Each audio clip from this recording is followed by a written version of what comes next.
devēji, kuriem rūp sava uzņēmuma un nozares nākotne, saprot, ka darbinieki ir viena no svarīgākajiem, ja ne pat svarīgākie procesa dalībnieki.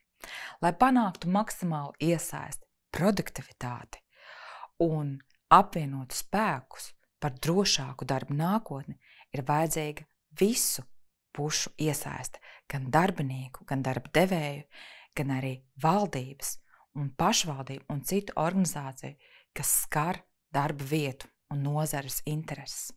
Tāpēc ir būtiski konstruktīvā sociālā dialogā panākt labākos nākotnes scenārijus, modelējot gan iespējamos riskus, gan perspektīvu, gan, protams, to, kas ir vajadzīgs tavai nākotnes darba vietai.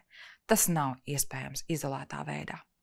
Tāpēc darba devēji izvēlas runāt ar arotbiedrībām, pat ja tas ir grūti, pat ja tas dažkārt nav tik viegli.